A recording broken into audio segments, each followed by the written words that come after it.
Tony, what'd you think of Hunter's catch at the wall there and then the heads-up play from Dean? Yeah, I mean, Dean's, it's not like you can't be good if you're from Tennessee, but Dean's kind of always had a little extra savvy to him. I mean, in SoCal, you play so much, play so many times, and also the competition's really high. It's a hotbed for baseball. Unfortunately for our league, a lot of those kids are coming this way. But when I grew up, all those teams were the powerhouses in the country you had to worry about. But yeah, Hunter's catch itself was a game saver. That's the only way really to describe it. It was earlier in the game against North Carolina when he did what he did, but that game was real tight too. So you look back on it, and it was a game influencer, but I think that one was kind of more of a game saver. More than anything, it was fitting that he caught the last out. How valuable is Hunter to a team like this that's got so many young guys and has kind of been up and down last month? Yeah, I think you kind of hit the nail on the head. At this point, he's more valuable. Don't forget about the slide at home plate.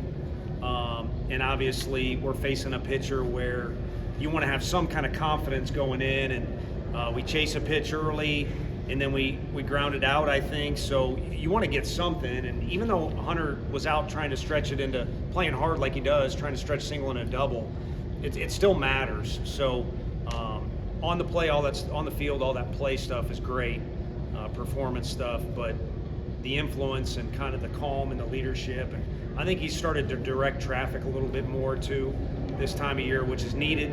And it's also going to be a deal where no one is not going to respect anything that comes out of his mouth. And he's not a big yapper, so if he says something, it has value anyway.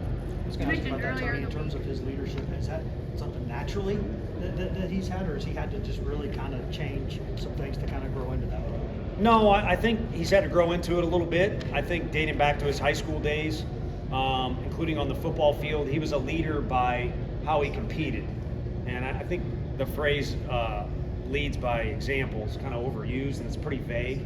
I think just the way he competed, everybody saw how you need to fight to try and win or trying to accomplish whatever goal is in front of you. And that's all he's really been here. As a matter of fact, he kind of had to rein it in. And that's how he was. But I mean, sometimes different circumstances call for you to adapt a little bit. And so I think he's had to come out of his shell a little bit and direct traffic. And then it takes two to tango. I think our guys, because there have been some ups and downs in the year, need to realize this is a pretty good resource right here. Not just to look to, but listen to. And so I think there's that two-way street. You saw some unselfish play on the field, but there's stuff behind the scenes too that I think our guys have been unselfish. Tony, you had maybe some variation in the Friday night role the last few years. What's it been about Liam that he's been able to lock that down this whole time, and how nice has it been to have a guy like that? Yeah, it's nice. I mean, I really think it's a big credit to last year's team to have success the way they did. And I think Causey can pitch in the big leagues. I know the Kansas City Royals love him. Stom is one of my favorite of all time. Hopefully he doesn't hear this because then I'll get a text and then I got to deal with that. But you look at all the best teams in our league each year for the last 20 years, that's the deal. Is you got a guy that strikes fear into the other team, and we had two guys go at it tonight the way that it should be in our leagues. Pretty special. But for us, it gives our players confidence. It gives our coaching staff a chance to kind of map out how we think or want the weekend to go. And then it influences every game all the way to Tuesday because you got a guy that can give you 100 pitches and set the tone for the weekend. But more than anything, I said it to the ESPN guys because they ask questions about our team. And whenever that guy gets plopped down in the middle of a pro locker room, whether it's the big leagues or they make him go through some steps, he is immediately going to make that locker room a more fun place and a better place because of his warrior mentality on the field and then off the field. I said Hunter's not a yapper. Liam is a yapper, for sure. How aggressive was that Manny at bat? Late, he fell behind 0-2, then hit the single field in. Yeah, no, it was the key to us having a little bit of a margin where you could do some things with the bullpen and take a breath. And no lead is safe in this league. That's another reason why the 10-run rule is stupid. As a matter of fact, I think there's an example of that this year. But anyhow, you could see the calm with two strikes, whereas he was much more eager on the pitch before, and he's done that before. And I don't know that comes from maturity. It just comes from competitiveness. And he's been special on game ones. You can call them Fridays, but sometimes we play on Thursday. He is ready to rock and roll, and because we have a deep team, he doesn't always play on Tuesday. Maybe it's because he's chomping at the bit by the time game one rolls around. Maybe he likes the bright lights. I don't know, but that at-bat was great, but it's also, there's been indications of that in the past too. What can you say about the Newstrom at bat and what went into that decision? I know it didn't go his way, but 12 pitch really good AB to pinch hit there for Jay. Yeah, I mean, I've said it to the team. I think I've alluded to it with you guys. I'm not trying to take pressure off me. I'm just being honest. With this team, there's not a slate this guy. There's not a right or wrong decision. I mean, we put in Ariel for defense, but who's to say we wouldn't have won the game by 2 runs tonight if he starts at shortstop? We have a good group of position players. So there is, unless a guy goes 4 for 4 with 4 grand slams, there's no right or wrong decision. It's just guys need to be unselfish and be prepared for their opportunity.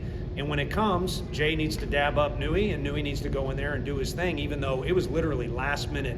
We tap him on the shoulder. Fortunately, the umpire gave him time to kind of get set up.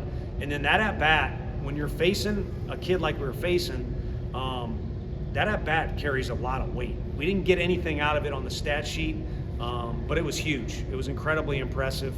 It was something for the team to build off of, but something for Nui too. He keeps getting more and more SEC action, and he's already confident. I don't know if that can go any higher, but it's good for him and definitely good for our team. What did it say about Liam that he's the draft prospect that he is, and didn't seem to have an issue with taking the ball on Sunday and not missing his Friday start? I know there's been guys that you've dealt with that haven't always been as willing to take the ball when they're asked to. He don't care. He wants to compete. He does not care, and he's a good teammate. I know he's spent time at other schools. I kind of said it when we were in Oxford. I kind of get, getting on the guys and stuff like that, but there's no way anyone that came across him, in high school or anywhere else doesn't like the guy.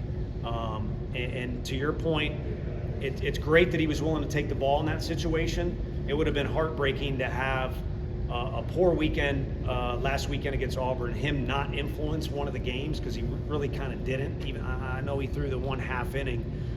But the bigger story that could really help younger kids if they follow our program is tonight was an easy cop-out to say, well, I didn't go through my routine.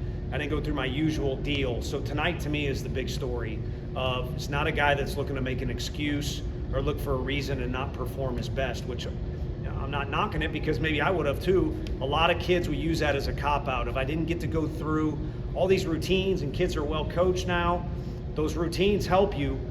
But at the end of the day, when the umpire or the play ball kid says play ball, you hook it up. And I don't know that we have a better example in our clubhouse than a guy that will hook it up than Liam.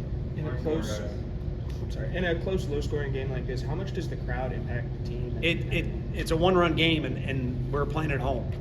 And there's been some weird games where just because of the rain or basketball or weird start times, maybe you could argue we didn't have a lightning bolt of energy to put us over the edge, or maybe our players didn't provide the energy for them to do that. But in a game like this, you can't write it down. I think the Seahawks say something, and other programs try and say this number, add a number to the guys you had out there. But it helped us win the game, period. And who's to say a guy makes a base running mistake because it's so loud and the crowd's going crazy? I mean, I know Hunter made a great catch, and Dean gets credit for spotting that deal. But it was an influence for sure. Tony, what do you say about, like, this is the final SEC series here at Lindsey Nelson Stadium. What do you want your group to take away from this final series here, and maybe catapult you guys back into your dominant wins? Yeah, I mean, it's a serious series. It's a serious series, but tonight's over with. Sunday can wait, and heck, with the rain and start times and stuff like that, Sunday may never come. You don't know. So kind of really it's just about tomorrow. But I think about tonight, when we visited Liam, there was a ball conversation with the umpire. I was showing them the ball. Liam had blood all over that thing from his blister. And it's not like he had a big, somebody shivved him and he had a knife wound or anything, but it's just kind of representative of how the guy will compete. And I think our team needs to take note of that. Is, blood, sweat, tears, whatever it is, go out there and do that, and we'll let the scoreboard take care of itself. Tony, the blister for Liam, I mean, that's something he's got to deal with week to week, but you kind of said it's something that might pop up after 70 or 80 pitches. I mean, have you noticed anything the last couple of weeks? No, I mean, just that it's something he's battled with. Him and Woody have, hooked up, and I think really managed the thing well. I think it truly was an issue for the first time I mean, it's been something to manage, but I think it truly was an issue with the losing of the command of the hit by pitch, and then full credit, a big strong guy hits the ball as far as he did, but I don't know that he saw the best version of Liam there because of it. So, maybe it's hard to take Liam out of the game, no matter what the pitch count is or what the situation is. So, yeah, he'll have a full week to do everything he needs to do. I know I mentioned that earlier, as you can't use it as an excuse, but with the blister and everything else, that'll help. I guess not a full week. Thursday start next week, but you get the gist, hopefully. Thanks, Tony.